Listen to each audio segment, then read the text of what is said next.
Good morning, everybody. The Big Art Solution Sports Program. We are back again. And then, as usual, we'll be giving all the exciting news about sports. Today, it's so exciting. We have Untitled with us. Untitled is within our midst.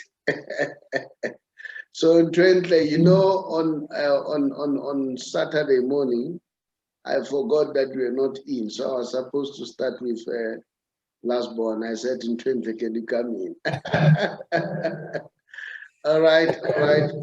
Guys, there's quite a lot to discuss today. There's news around Bafana. There's news about Kaizer Chiefs, Orlando Pirates, the league. Let's look at the league. Who's going to win the league? Top 8. Is Kaizer Chiefs really going to qualify for top 8?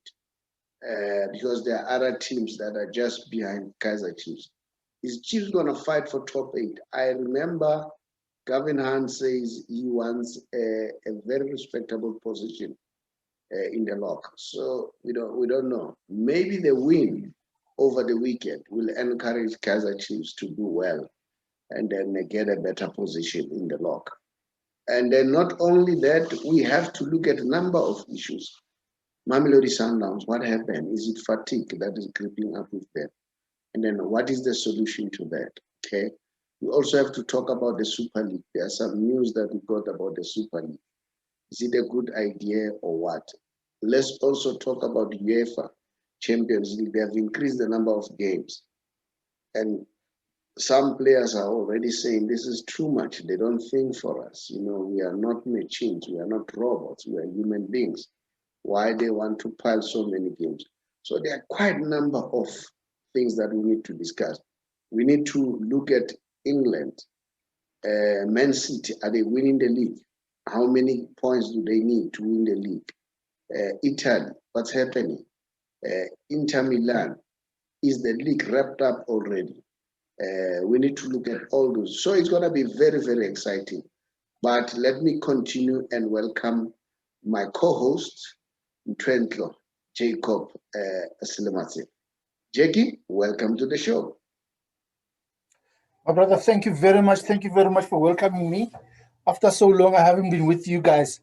I'm now back, and I'm definitely excited, looking forward, and then to share the good news with the viewers out there. And I'm also passing my greetings to all of you guys, including my colleague there, Tshepang. Guys, it's been a very hectic kind of a weekend, but we're definitely looking forward to the good news in terms of sport. We've got so much to share with you. Those who lost, it's part and parcel of the game. Those who won, it's part and parcel of the game. You win some, you lose some. Now let me come back to you, my brother, so that we can give me a way forward. Okay. Last born, what's your take? Welcome to the show. Yes, good morning, Mr. Shabalala, and to you, Mr. Jackie, and to the viewers out there. Yeah, I've got a lot of news to share, a lot of information to share for the viewers out there. So we just hope that they enjoy the show and the content that we're about to give them. And leading on towards the games also, a lot of drama happened in these teams, especially big teams. So yeah, we are here to unpack everything and all of that, and yeah, just to give the best that we can. Okay, last one. Thank you for welcoming the viewers and welcoming us. And then I know that today you're not well. You said you've got a bit of flu, but you sound very well. So let's soldier on, and then let's see how we're going to do. As I indicated before, my name is the Saubrey Boyz Walefatse from the Big R. Jackie, give us the scores, give us the news, and let's start with Loka. Absolutely, my brother. Thank you very much for the opportunity once more. I've got the news. I've got something very interesting, and we're going to share all this good news that happened over the weekend with all our viewers out there at home. Yeah, I will start with a game that was played between Baroka FC played against Maritzburg United. That game, it ended up at 1-1 draw. And then also, there was another game, a game between Stellenbosch FC, which played against Bloemfontein Celtic, and the score was 1-1 as well. Black Leopards and SuperSport United, they also played 1-1 draw. Cape Town City, they beat Chakuma Samazibandila 3-0. Moroka Swallows was playing against as Mnyama Orlando Pirates. We know that one, it also ended up as a draw 1-1. The captain of Orlando Pirates, I know he scored an own goal. And then Amazulu FC, the very hot kind of Amazulu, they played against TS Galaxy. Wow, Majoro, he scored a brace. Amazulu won that game 2-1, and which took them to the second position on the log. We will talk more about that as we analyze the log in a short while. And then as we move on, there was another big game between Orlando Pirates, sorry, not Orlando Pirates, sorry. Mamelodi Sundowns was playing against Kaizer Chiefs Amakosi. That particular game, it ended up Kaizer Chiefs 2, Mamelodi Sundowns 1, which tells us that that invincible record of Mamelodi Sundowns, it's gone now. They've lost the game now. So now your question was answered now. Yeah. And then I told you that Kaizer Chiefs is going to beat Sundowns. Yes. 3 months ago, I told you that. Yeah. And then we did that. Then the last game that he was playing, actually, it was Chippa United, which was playing against the Golden Arrows. That game as well, it ended up as a 0-0 draw. It's very tough at the moment in this league of ours, but I must say we are really enjoying every moment of it. And then also we are looking forward to going back to the stadiums, because it looks like the minister has allowed us to go back to the stadiums. And then before I go on, I want to give you the table on our DSTV Premiership. Mamelodi Sundowns, I'll just give you the top 8. Mamelodi Sundowns is still number 1. They played 22 games and they collected 47 points. And then Amazulu, number 2, they played 24 games and then they collected 44 points. So the gap is only 3 points, whereas Sundowns has got 2 games in hand, which doesn't guarantee that you've got points in the bag. And then number 3, we've got Golden Arrows. They played 24 games and collected 42 points. Number 4, which is Orlando Pirates, as Mnyama Ngani, played 23 games and collected 39 points. And then number 5 is Moroka Swallows FC, which played 23 games and collected 38 points. Number 6 is Cape Town City, which played 24 games and collected 36 points. Number 7 is SuperSport United. They are really struggling. They've never won in the last 7 games. SuperSport United played 24 games and then collected 36 points. Finally, number 8, Kaizer Chiefs Amakosi, played 23 games and then collected 28 points. We are right in the top 8 now. But let's go to number 9 and number 10 and number 11, because the gap is very tight. Yes, definitely. I agree with you, my brother. You see that that position 8 is going to be a struggle. Yes, absolutely. Number 9 is Baroka FC. They played an extra game as compared to Kaizer Chiefs. They played 24 games and they collected 28 points as well. And their goal average, it says -7, whereas with Kaizer Chiefs it's -2. So that is the advantage in the Kaizer Chiefs camp. Then number 10, we've got Bloemfontein Celtic. They played 24 games and then they collected 26 points. Number 11, TS Galaxy. They played 23 games and then collected 26 points. Stellenbosch is number 12. They played 24 games and then collected 25 points. Number 13, Maritzburg United. They played 22 games and then collected 21 points. TTM, Chakuma Chabanzibandila, played 22 games and then they collected 19 points. Chippa United at number 15, played 24 games, collected only 18 points. Right on the tail, Black Leopards, number 16, they played 24 games and collected only 15 points. I can tell you now, Tau, the difference between number 15 and 16 is only 3 points. They are both equal in terms of games, but the difference is only 3 points. And then if you look at the difference between number 16 and 14, number 14 has got 19 points. And then it's only a point gap as compared to number 15. So I saw one comment from Chippa United. They are looking at beating Kaizer Chiefs so that they can be able to have they can move on the log. It's a game. We'll see when it happens on Wednesday. Yeah, in a nutshell, that is. As you analyze like that, what does that tell you? Does that tell you that Chiefs are in danger? Because they are not far from those teams. If they lose all their remaining games, they may end up being on the other side of the log. Yeah, well, which is impossible like for Chiefs. I'm not saying it's gonna be like that. I'm saying, yeah, no, I'm just looking at the difference of points and the number of games played. They are not safe. I agree with you. No one is safe. No one is safe. Starting from number 6, actually, no one is safe because the gap there is only 8 points.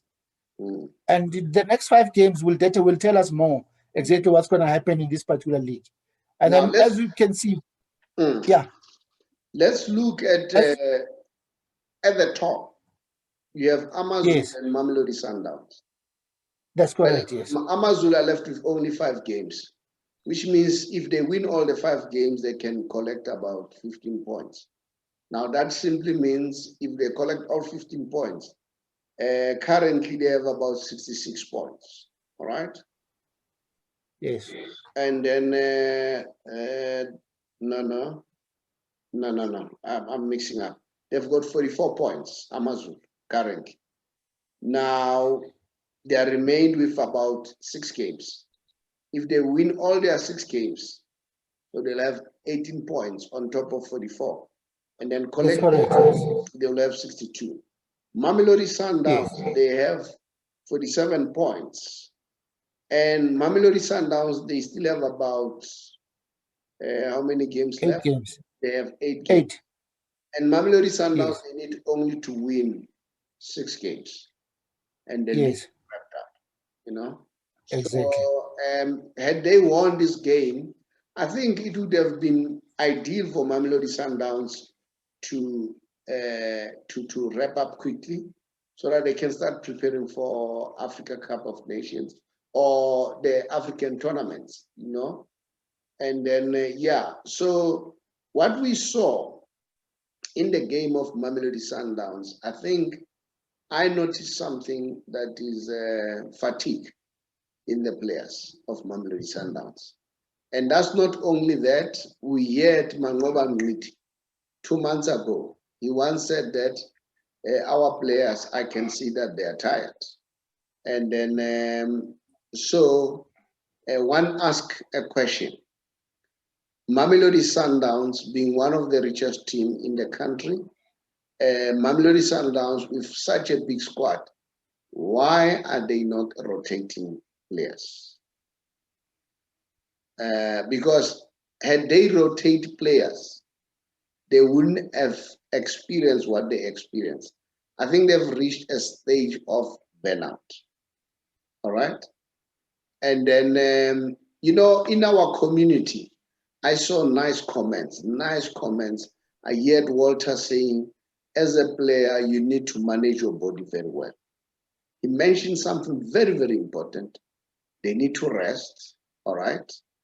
They need to take care of their body.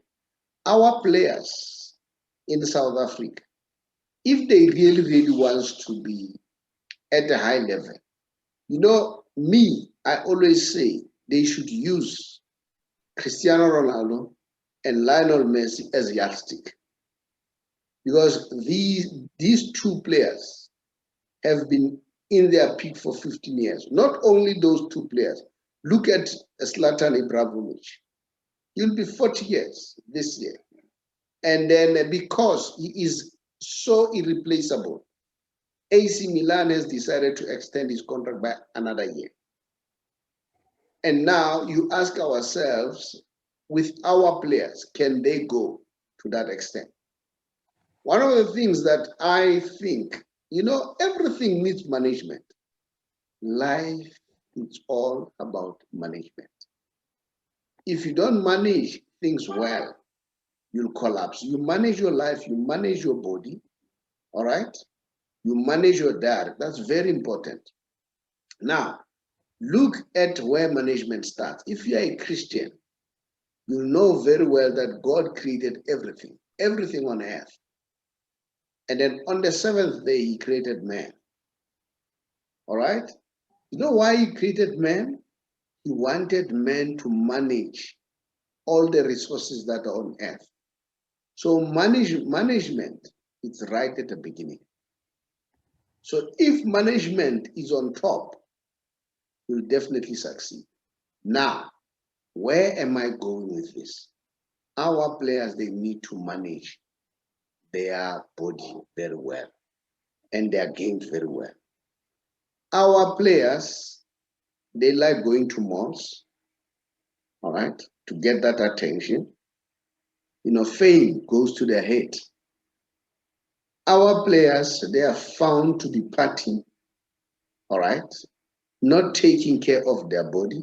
You know, Walter was saying in the comment that you need a good diet, all right?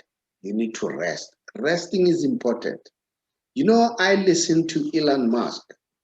Elon Musk said, I make sure that I sleep 7 hours a day because the body needs to rest. Because once the body can rest, when you wake up, you'll work like a machine.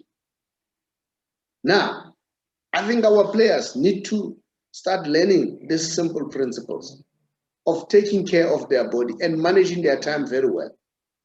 You know, when I read about Lionel Messi and Cristiano Ronaldo, we are told that these guys, what they do, they go to their gym, and when they come back, they go to their houses, they have all the facilities, they continue for whatever that they need to continue to do. They're swimming, they can train at their places, and then they are not everywhere. You don't see them in clubs, you don't see them partying, all right? They are focused on doing their work. Hence, look at Lionel Messi, he's maturing, you know? Instead of him slowing down with age, we see him picking up. Zlatan, as I already said, all right? That's what our players should learn. And I'm sure teams, they need to run their teams like a serious business. You know, Page once said they need to have, I think he was talking about physicians. Now, not physicians, they do have physicians. I think motivational speakers, people who can motivate them.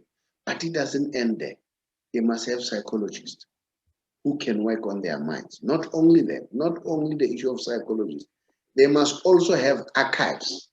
You know, when I talk about archives is history. All these teams, they have former players who played for them. They can call all those former players, those who succeeded in life and those who have failed.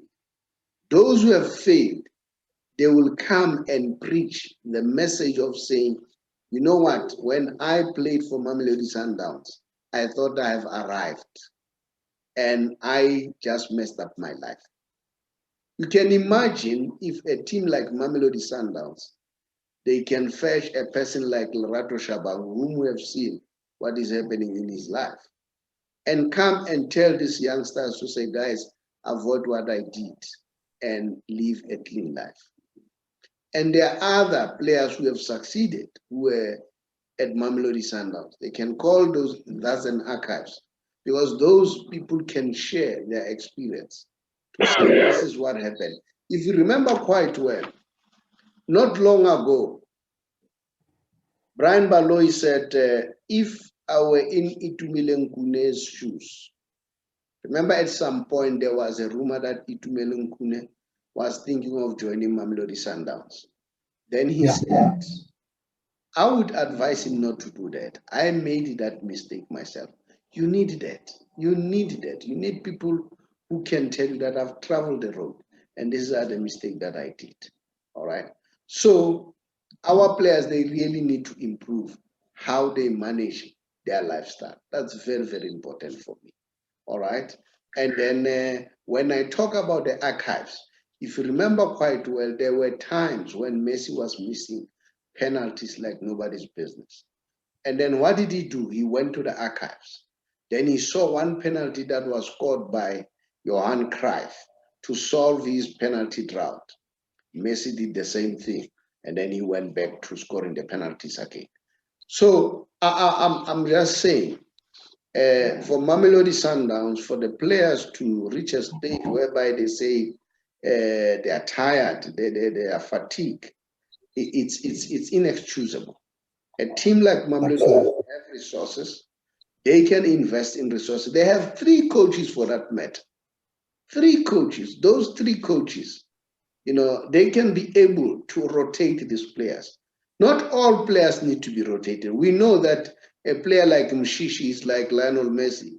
The more you rest him, the more he rusts. All right? But you need the majority of them, they need to be rested. Bring new players. The players must see that there is a competition for the jersey. So this is what I can say. And another thing that I've noted, it was like a party for Chiefs fans. Oh, Chiefs fans have been talking a lot these days. As if they have won a trophy. But it's nice. It was nice for Chiefs to win, especially when they rise at the expense of the team, all right, currently. And I'm sure that will motivate Kaizer Chiefs players to say, you know what, we can win all the way, all right? And it would be nice to see teams like Kaizer Chiefs doing well. It's not only Kaizer Chiefs, Orlando Pirates, I saw them struggling a lot. But let's talk about Kaizer Chiefs for now before we go to Orlando Pirates. Guys, I've said much. I don't know whether you want to have an input. Of course, you are going to have an input. Tell me. Kosi for life. Gently, come back. Gentlemen, I'm going to talk about the game that was played over the weekend between Kaizer Chiefs and Mamelodi Sundowns. I'm not going to be a Kaizer Chiefs fan. I'm just going to say things as they are. The difference between Kaizer Chiefs and Mamelodi Sundowns on that game was a tactical master plan.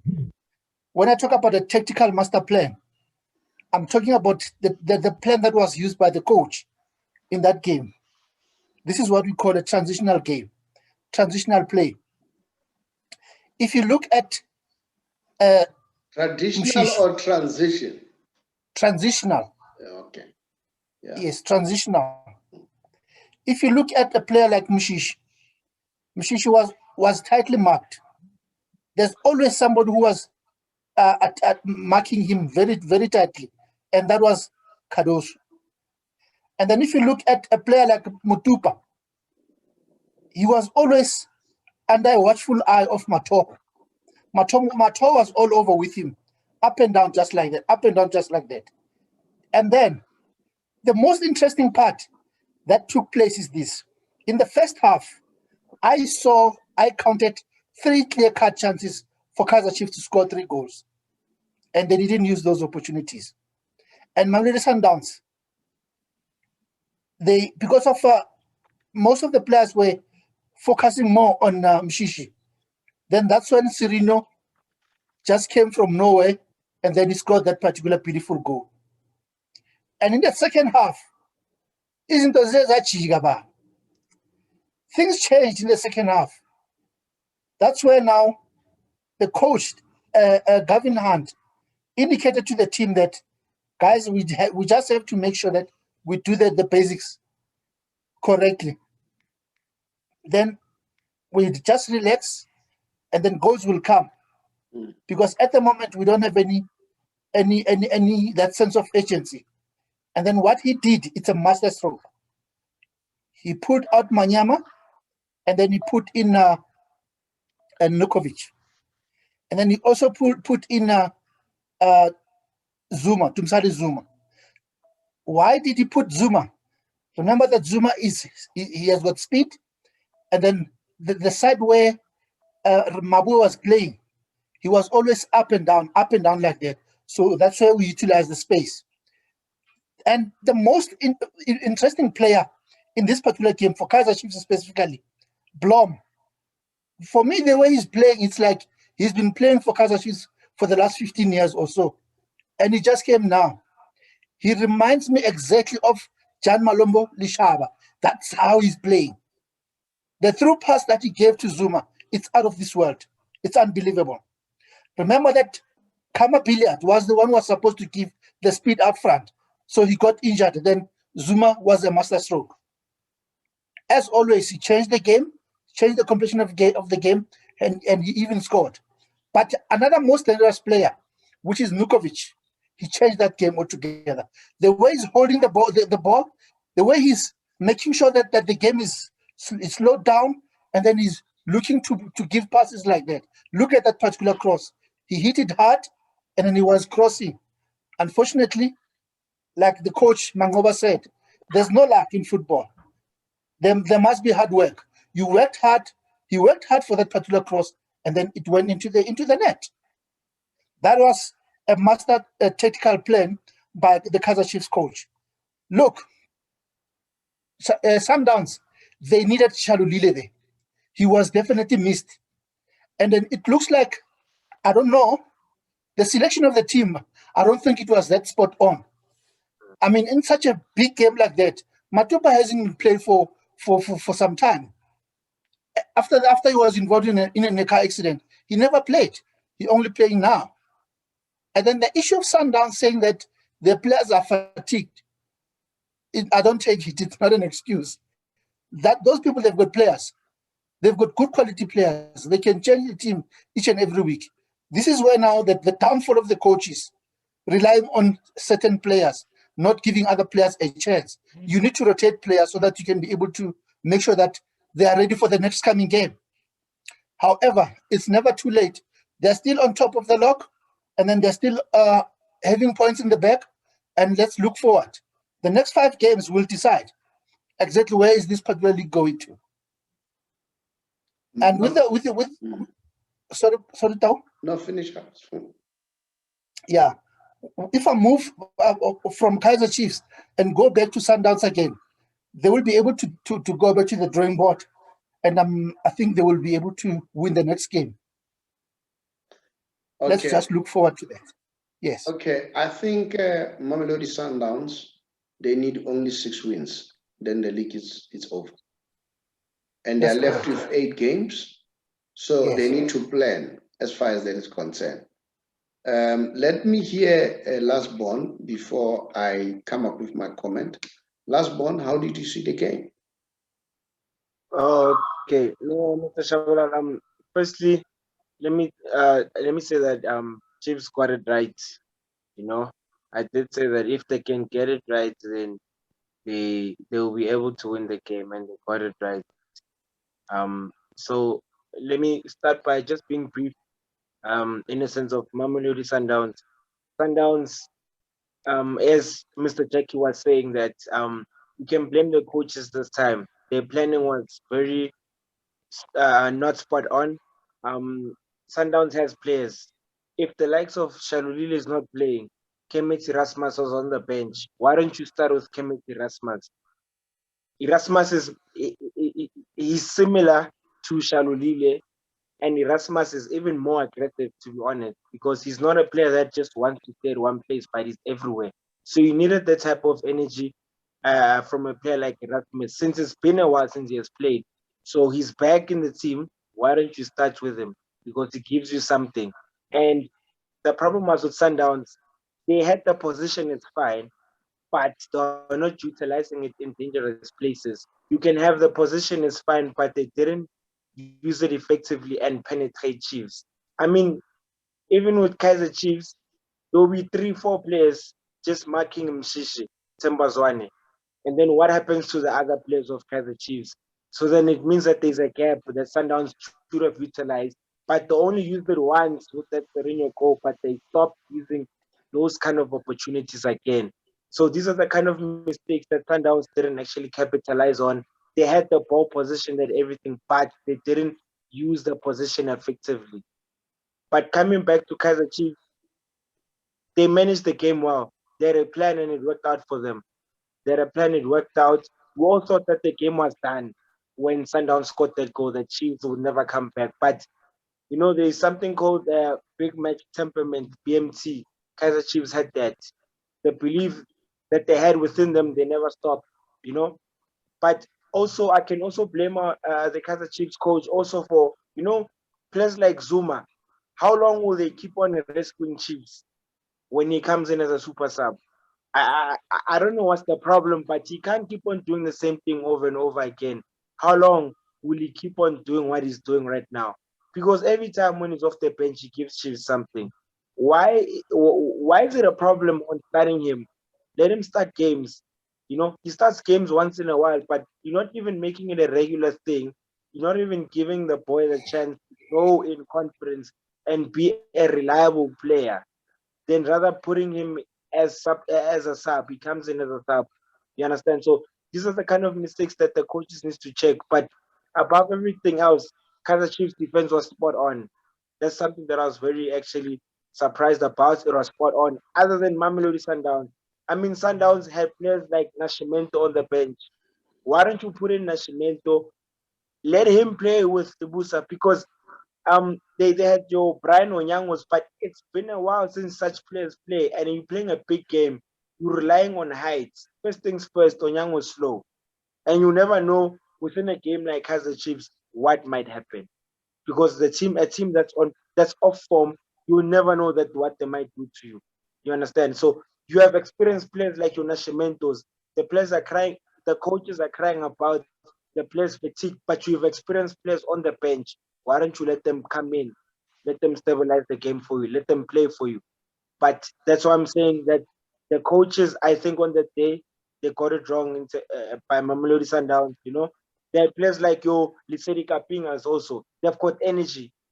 Those are players that always want to go forward. They want to penetrate. They've got energy, but they never got the opportunity to play. So yeah, decision-wise, Sundowns got it wrong on the day. It's no excuse. They got it wrong on the day and they lost the game. But congrats to Kaizer Chiefs. They did well. So let's hope that, you know, they are able to carry on with the momentum, not just win against big teams and lose against small teams, but, you know, it's also a nice confident booster for them and the team as a whole. So yeah, congratulations to them, though. You know what? Truth must be told. Gavin Hunt nearly lost it. In fact, Rulani played his mind game. When Rulani said, I know who are they going to field, and he made a blunder by not starting with Nokovic. And I said it, without starting with Nokovic. And I think he was responding to the utterance of Rulani. He wanted to confuse Rulani. And to be honest, Kaizer Chiefs, Mato was struggling first half. Even that goal that they scored, I blame Mato. He was coming, lagging behind, you know, nowhere. You understand? So they nearly missed it. They nearly played to Rulani's mind game in terms of I know where they're going to play. And I said it from the word go that you don't start with Nokovic, they're going to struggle. And I can tell you when Nokovic came in, he changed the game. But that's what we can say about Kaizer Chiefs. But well done to Kaizer Chiefs. And then congratulations to Gavin Hunt and also Arthur Zwane for the job well done. Let's move to Orlando Pirates. I saw the game of Orlando Pirates. You know, I was a little bit worried what's happening with Orlando Pirates. They were not really organized, you know. I don't know whether they miss Tembinkosi Lodge. You know, Vincent Pule was there, but somehow you'd lose it. I don't know whether Vincent Pule is struggling with injuries, because you see he's playing with bandages and so on. I don't know exactly what's happening at Orlando Pirates, you know. For me, I was not convinced. I was not convinced. And I was asking myself, what happened after not playing Hlatshwayo, the other game? Hlatshwayo and Gel, and they won the game.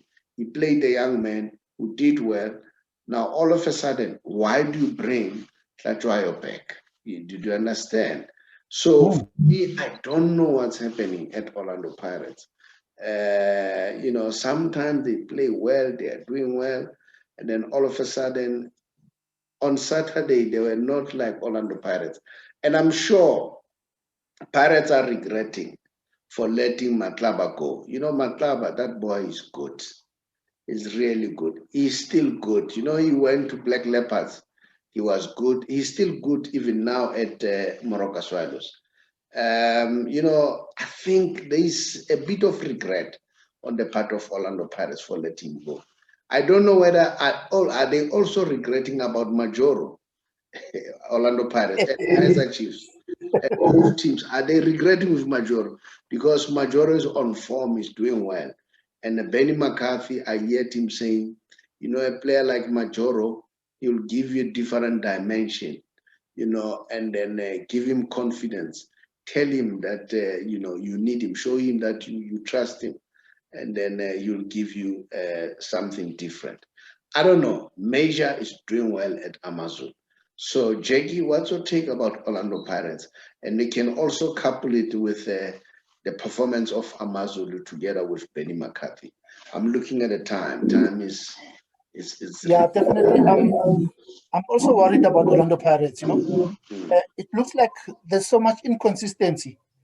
When you look at like Cesane, who played last week, he played very well, brilliant game. I don't see the necessity. Why should you bring back the captain to come and play? Pair him with Jele again. So I think that's where the problem is starting. The coach doesn't have any plan B at all. Number two, it looks like the coach, I don't know why did he buy this player from DRC, Makusu.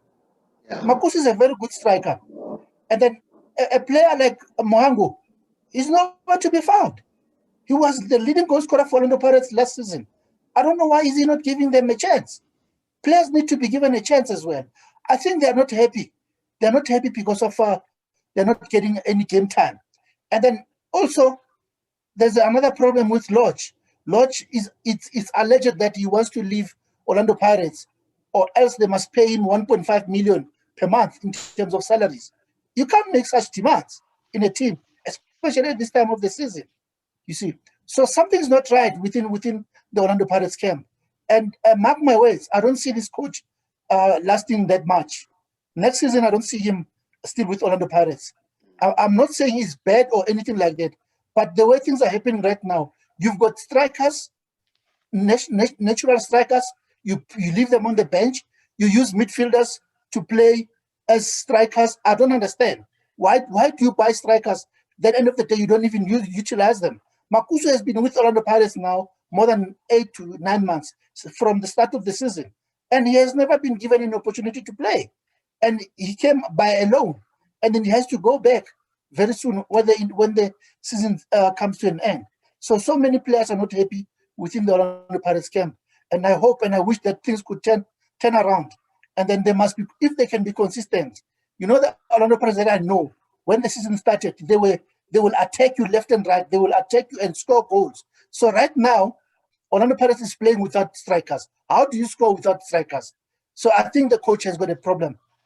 Let's leave that one alone. Let's come to the one for Amazon.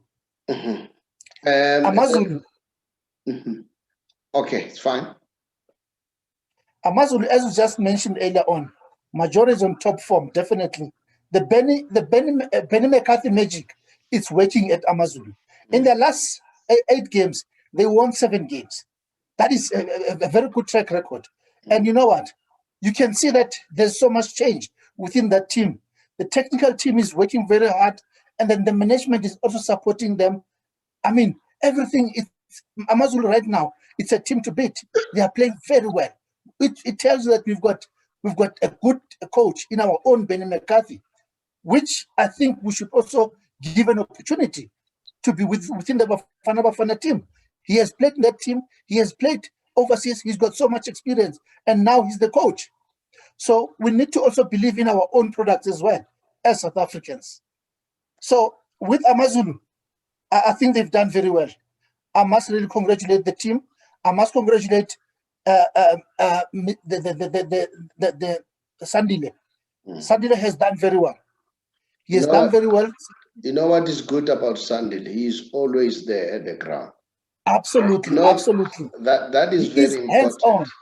That Yes, is very important. When you see the boss that is always there, exactly. it motivates players, and they know that Yes, the boss is watching. And then I see it. Kaizer Chiefs used to do that. I don't know whether he still comes to the ground. He used to be there watching the boys week in, week out. You can see Laporta. Laporta is there supporting the players. Laporta is celebrating with the players in the dressing room. That's what the players need. You know, I listened to Edward Mutale saying Dr. Ivan Koza, when they were playing in Africa, will lead them yes, in front. They want the present leader, the players. But what you have just said in terms of Thembinkosi Lodge, if it's true that now he's making demands, it goes back to what I've said, management. Management. You need to manage your life very well. You cannot just all of a sudden, if that is true, wake up and demands instead of, do things in a very organized manner, in a very organized and coordinated manner. You know very well that this is a wrong time of the season. You cannot just make demands, For me, that's it. Last one, I want us to move quickly because time is against us now. Bafana, we had so many news. They haven't announced the coach. We are hearing the news that possibly it might be Carlos Queiroz.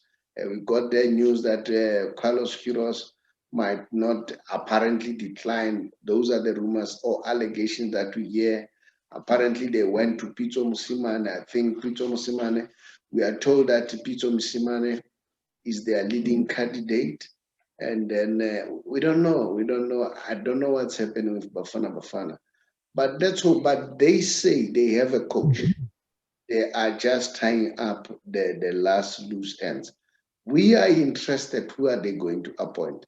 Because for me, I'm still asking myself, it was a wrong timing to let Ntseki leave now when they were about to qualify for the World Cup qualifiers, when they were about to play the World Cup qualifiers.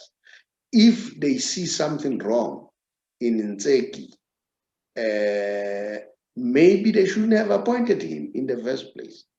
And then I also ask myself, is Ntseki being treated this way because he's black? I'm starting to look at that because I also heard how Pitso left SAFA.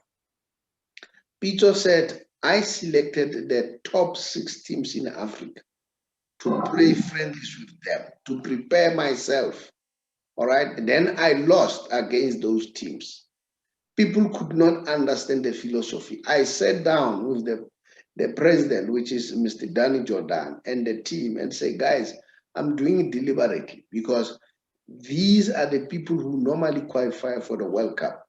I'm gauging the squad against them. That was a good approach. I don't know why they let Pitso go. I don't know, it's a matter of race because I don't know. I'm not saying they are racist. I wonder if it was a Stuart Baxter or any other white coach, he would have been let go at this crucial moment in time. Because, like I say, if they feel that Ntseki is not qualified, why did they appoint him in the first place? At this crucial time, why do you sack him and we're about to play the world qualifiers? And Ntseki said, I've seen my mistake, I've learned. Why can't you give the guy the opportunity to finish up? So those are a little bit worrying issues as far as SAFA is concerned. But we watch the space very closely. And then I hope that our players, they will learn. I hope teams like Mamelodi Sundowns, Kaizer Chiefs, they will run their team. They're running their team very well. But now football has changed completely. We need to add more elements. As I was saying, you need psychologists, you need people who bring history, archives.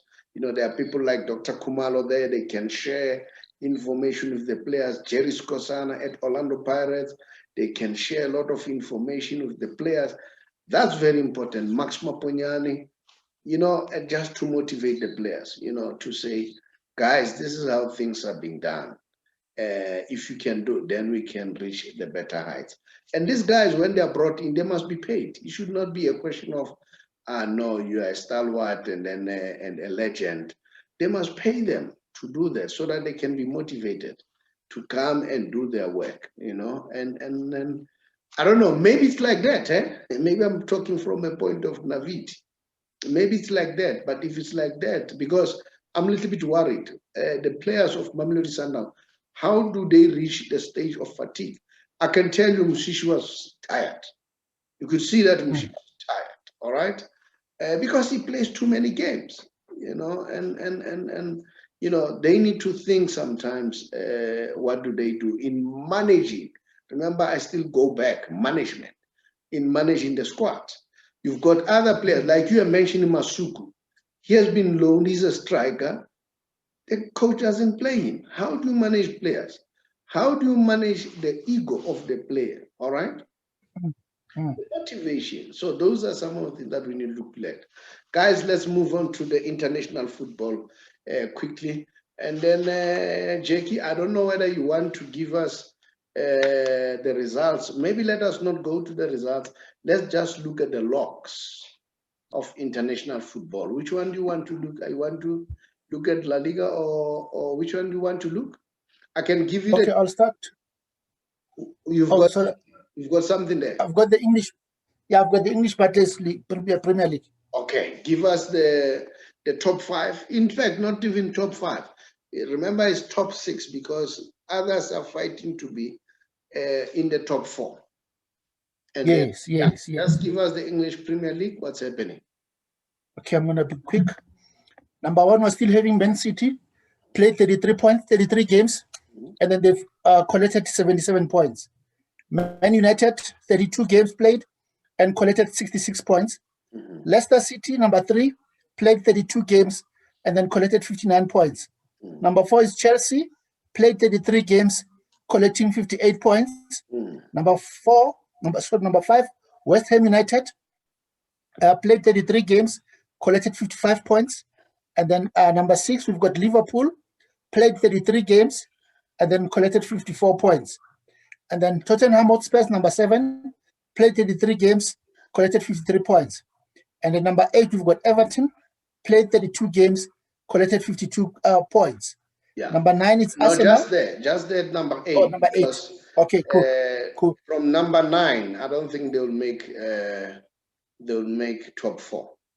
You know, from number 8, remember number 4 is Chelsea, 58 points. And then you have Everton having played 32 games, and then they have 52 points. So the difference is 6 points. And then 6 points is 2 games. 3 games, they can be there. So anyone can qualify. Liverpool can qualify. It's very tight on top 4. And then, it is indeed. And then Tottenham Hotspur, although I'm a little bit worried about Tottenham Hotspur, they seem to be limping. They lost the cup. Pep Guardiola is proving to be one of the best coach in the world today. He's doing extremely well.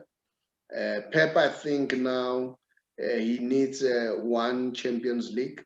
And then probably if he wants to take the national squad to win the World Cup, then he would have kept it, you know, just like Del Bosque.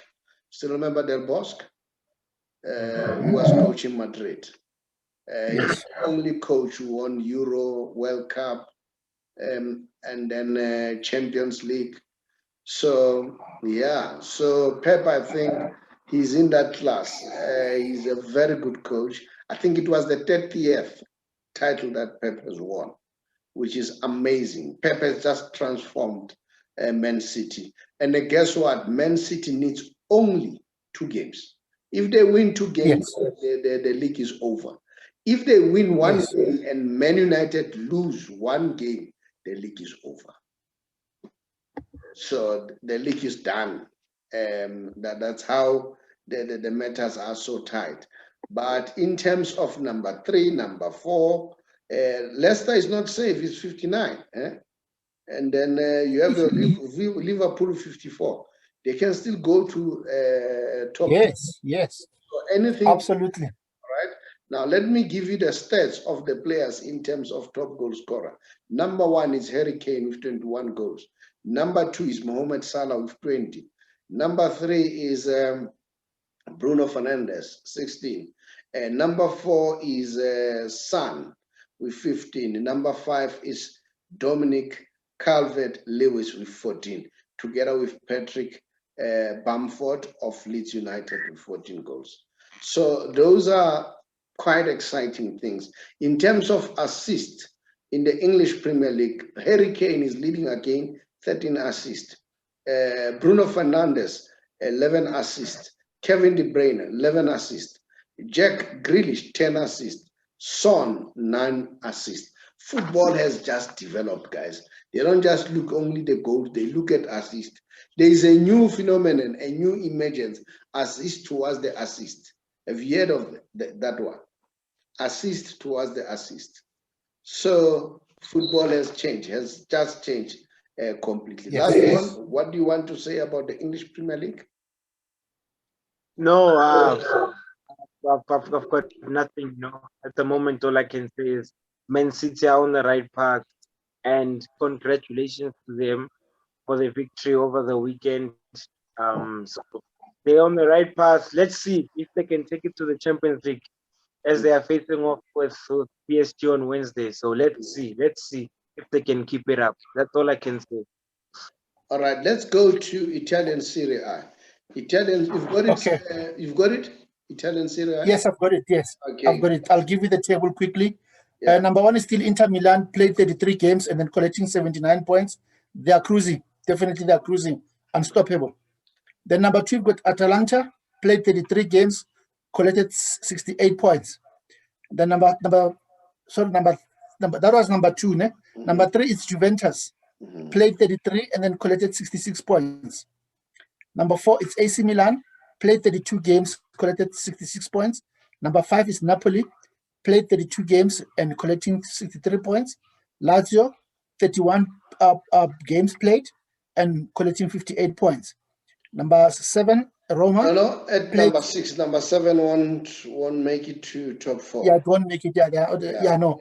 They've played so many games. And Napoli is 66. I've got 63. They played 32. No, it's 33 games.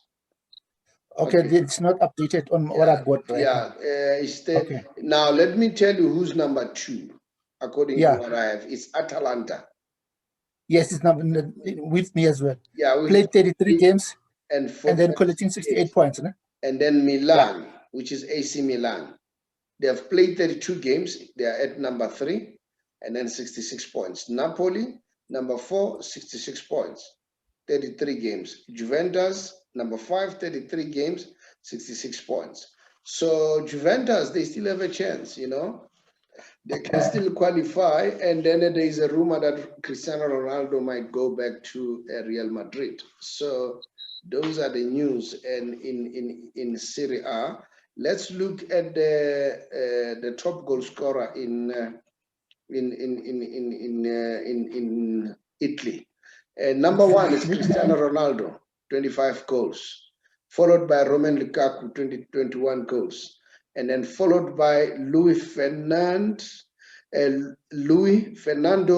Muriel. Muriel used to play in La Liga. He's at number 3 with 19 goals. And guess what? Always as a super sub. Most of the time as a super sub. And then number 4, we have Ciro Immobile. Remember, this is the guy who won the Golden Boot last year, Immobile, with 17 goals. And then number 5, you have Dusan Vlahovic with 17 goals. And then at number 5, we have Lorenzo Insigne, 17 goals. Then in terms of the assist, guess now, number 1, it's Cuadrado, 10 assists. Number 2, Alvaro Morata, 9 assists. Romelu Lukaku, 9 assists. Ruslan Malinovsky, 9 assists. And Sajev Milokovic, 9 assists. You know, that's one thing that I've noticed with Ronaldo. Ronaldo is not strong when it comes to assist. I don't know whether guys have seen that. It's very weak. When you look at assists of Ronaldo, they are not, you know, as strong as other players, you know. And then let's go to La Liga table. And you've got it, Ntwentle, or who wants to do it? You can continue with it on the other side. Okay, La Liga, number 1. Joe, it's very tight here. All right, before I go to La Liga, you know, what is this team? Inter Milan. Yeah. Inter Milan. They need only, I think they need only, no, they're done. The league is within their reach, you know. I'll tell you now. 79 points, all right? And for them to win, you know, the second team, which is Atalanta, if Atalanta win about, let's say, 15 games, or 5 games, they'll get 15 points. So they'll collect 81 points. Now, Inter Milan need only 1 win, all right? And 2 draws. The league is over. Or they need 2 wins. The league is over. All right? So it's very nice. It's very, very nice. It is definitely tough. It's getting there. And then let's go to Spain. La Liga, Yes. Atletico Madrid, 33 games, 73 points. Real Madrid, number 2, 71 points after 33 games. Barcelona, after 32 games, 71 points. And then Sevilla this year are doing very well. Sevilla, 32 games, and they are at 70. In these 4, any of the 4 teams can win the league. Yeah. Any of these Definitely. 4 teams can win the league. Barcelona need only 6 games. They are left with 8 games. They need only to win 6 games. Then the league is wrapped up. All right. A Real Sociedad, they will never make top 4. And remember, Real Sociedad, when we started, they were right on top of the lock. Now let's go to the leading scorer. Lionel Messi, 25 goals, is number 1. Is followed by Karim Benzema, 21 goals. And then Gerard Moreno, 20 goals from Villarreal. And then Luis Suarez, 19 goals, number 4. And then Youssef Ensenri at number 5, 17 goals. Now, assist. It's very interesting. Number 1, it's Igor Aspas. You know, Igor Aspas is a very good player. He's just underrated because he's playing for, you know, he scored one of the beautiful goal. And I can tell you that goal hadn't been scored by Messi or Ronaldo, even today, people will be making noise. I deserve the Puskás Award. A beautiful goal, but it was Hugo Aspas because he's playing for a very small team, Celta Vigo. Remember Celta Vigo? This is the team that Benny McCarthy played for. And then the number 2 is Marcos Llorente with also 10 assists. And number 3, Denis Suarez with 9 assists. Denis Suarez, remember, was playing for Barcelona. This time, number 3 again, Lionel Messi, 9 assists. But there's only one difference assist. And then Angela Correa, 8 assists. And Toni Kroos, 8 assists. It's very, very close. So this is what is happening in La Liga. Now, who do you think deserves to be the footballer of the year in South Africa? Let me hear you, Jackie, quickly. Well, so far it's still early to yeah. So far. It's still early. So yeah, it's still early. No, it's not Yeah, so, ill. It's not ill. The league is about to be wrapped up. So I'm saying yes. so far. Say it. Why you don't want to say it? Say it. Who is the best player currently in the PSL? For me, it's Shalulile so far. Okay. I'm counting Shalulile and then I'm counting Shishi as well. Okay. Tshepang? Yes. The same. I was about to say Shalulile and Mshishi for me, but I feel like Shalulile might steal it. Yeah. For me, he's just leading just by one bar. Mshishi started the season very good. Mshishi's first 8-10 games were brilliant. We started the league like he was on fire, scoring goals. But now it's the other way around. Shalulile is the one that's on form now. But they both have 9 goals each, you know? So, yeah, they're equal actually in the ring. So it's making things very interesting at the moment. But yeah, between the two, honestly, if they can keep it up. Let's continue to look at it all the time. Who's going to be the best player? Who's going to be our footballer there? And viewers out there, I want your comments. Who do you think currently deserve to be the best player in our country? Now let's go overseas. Who do you think deserve to be the Ballon d'Or player of the year? Well, so far, I think Messi is still leading. So far, Messi is still leading. Don't say because I'm here. Don't say because I'm. No. Yeah, don't say because I'm here. No. Say what about Lewandowski's leading? He's got about 37 goals. He's gonna take the golden boot. But for me, I'm looking at Messi so far. The consistency and his contribution to the team, it's unbelievable. Tshepang? Personally, there's 2 players I'm looking at right now. Lionel Messi and Kylian Mbappé. With Mbappé, what I can say, he's also doing good in France. He's the leading top goal scorer now, 25 goals. And they're doing well in the Champions League. And the Ballon d'Or lately is like the winner gets chosen in terms of merit. Things have changed, So I feel if PSG can win the Champions League, Mbappe might take the Ballon d'Or. Personally, that's how I feel about it. But if things go otherwise, then yeah, I don't think there's any other player right in front of Lionel Messi at the moment. But Mbappe, I personally feel like he's on the right path. He might just take it, to be honest. If you ask me, to be honest, if Messi win the La Liga, if you think where Barcelona was the beginning of this year, he carried Barcelona on his shoulder alone. If you ask me, currently I see Messi leading. The only player that I think was going to be a stumbling block to Messi is Lewandowski.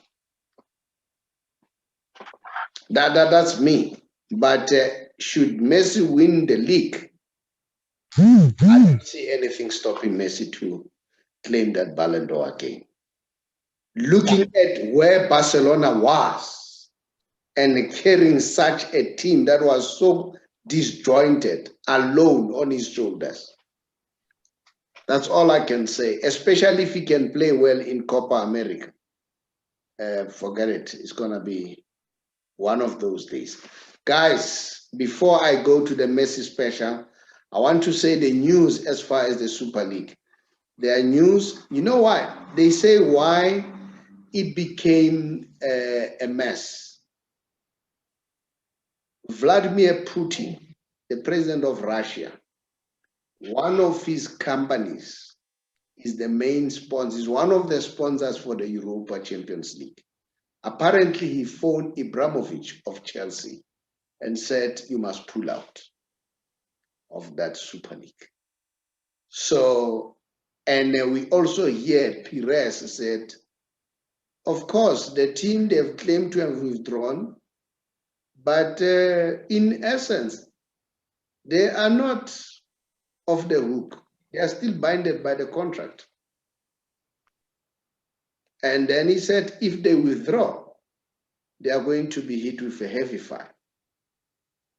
And I see that, what is his name? Laporta and Pires are still holding on. Although Laporta is saying he's waiting for the members to give a direction as far as this is concerned. So it may be soon to sing the death of Super League. And Pires went further and said, JP Morgan has not pulled out yet. All right. They said, yeah, we hear what is happening. We never anticipated that things will turn this way, but they've never given their final word. So we don't know. We don't know. And apparently, the Europa, they've lost a case, I think, against the teams that are going to participate in the Super League. The court said you cannot punish them. The teams have a choice. And now what Europa has done, Europa has increased the teams that are going to play for the Champions League to 36. They are going to have 2 streams now, not 4 groups anymore. 2 groups now of 8-8. It's going to be something like 36 teams, 2 groups, and then those 2 groups they'll play, and then they'll have 8 teams. Then those 8 teams apparently are going to play what you call the group stages. And then guess what? Players are yet Gundogan has started to complain that these people, they don't feel for us. We are not machines, we are human beings. These games, they are coming thick and fast. And he's also worried about the fact that during this coronavirus, we were forced to run all over Europe. And then it was not good for our body. We'll see what's going to happen. It's very interesting.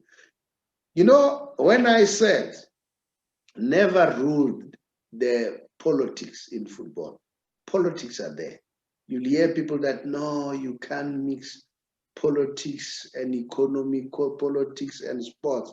There's nothing like that. Politics is there.